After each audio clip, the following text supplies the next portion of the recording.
Okay, to start this one off, we're going to take a section of coated braid. We'll trim that off. And then we're just going to strip a small section of the coating off to expose the more suppler piece.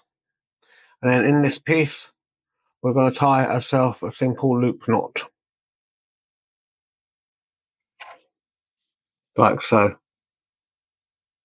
Don't worry if you're unfamiliar with this knot, we have you covered in one of our other videos. Then we're going to take the bait of our choice. Today I will just be using a simple foam ball for demonstrational purposes. We're going to use the boilie pin to feed this on to the hair, onto the braid. We'll hold it on there with a bait stop.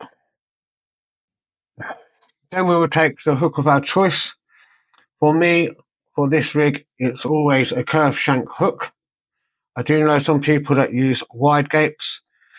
Personally, always a curved shank hook.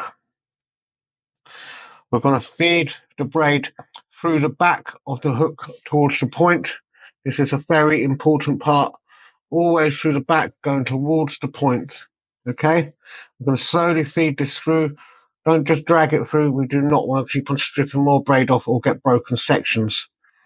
We're then going to line the bait up with the bottom of the hook. So it's literally brushing on the bottom of the hook there. This is where we'll start forming what we know as this knot. Now don't worry if you don't know this knot, we also have you covered for that in the video. Slightly different today, so this is the part of the video that you need to pay attention to. We're going to whip down the hook twice, then we're going to stop and move that hair out of the way, and then continue to wrap underneath the hair 5 times. Then we're going to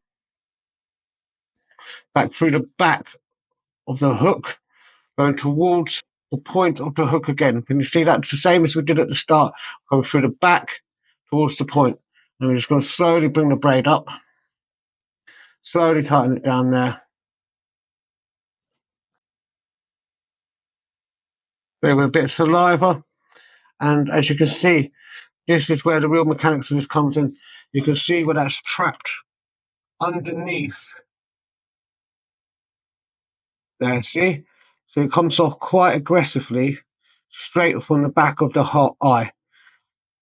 Okay, which makes the eye of the hook very light and always makes the point of the hook down. That's the mechanics of this rig, okay? So 2 times on top of the hair, 5 times underneath the hair will form this section. Okay, after that, we are going to get a rig sleeve. We're just going to feed that on there. Always remember tapered end down towards the hook, wide end at the top so it can go over our quick release. Then through this bit here, we're simply going to form a figure of 8 loop knot. If you're not familiar with this knot, don't worry, we also have you covered for that. End product that you're looking to build should look something like this.